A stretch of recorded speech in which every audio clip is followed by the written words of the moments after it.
बिहार में किसानों की इतनी बदहाली के बावजूद पिछले 70-75 साल में कोई किसान का नेता, कोई किसान का आंदोलन क्यों नहीं हुआ? इसलिए नहीं हुआ कि बिहार में किसानों की संख्या, विशुद्ध किसानों की संख्या बहुत कम है।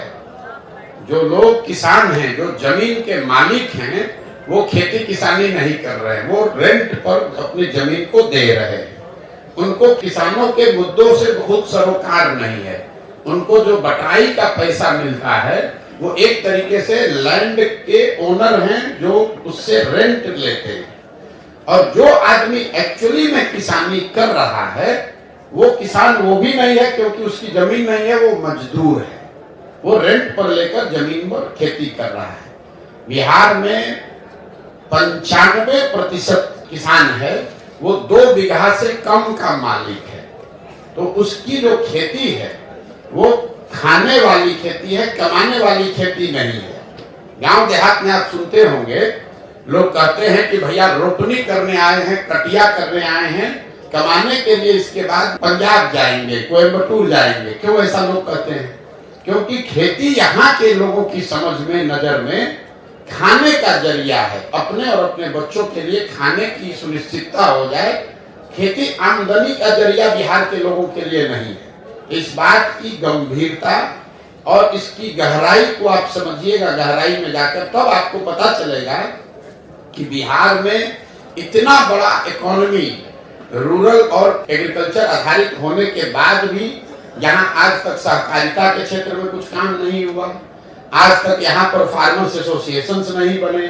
आज तक यहाँ किसानों के लिए कोई बीज और फसल के बेचने की व्यवस्था सरकारी या गैर सरकारी नहीं बनाई गई। और किसान यहाँ हर साल अपने फसल को 30-40% कम दाम पर बेचकर भी आंदोलित क्यों नहीं होता है? अभी आप देख रहे हैं कि देश में किसानों का आंदोलन चल रहा है। वो कौन किसान है?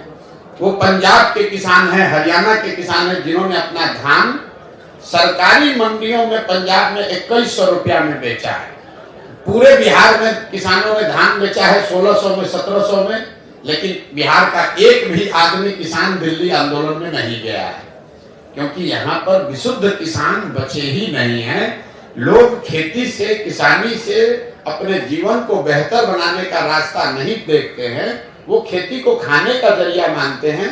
और इस तलाश में, इस अवसर में बैठे हैं कि कोई नौकरी मिल जाए, कोई धंधा मिल जाए कि खेती से जान छूटे, 1 बीघा जमीन है तो उसको बटाई कर दे, गांव छोड़कर भागे। इसलिए किसानों की समस्या यहाँ बहुत बड़ी है।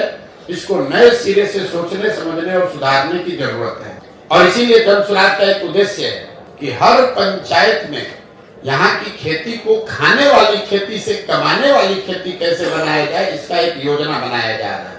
कि भाई आप धान की खेती करते हैं, इसके बजाय आप लहसुन की खेती करें, और करने के लिए सरकार आपको क्या मदद करे ताकि आपको आमदनी हो।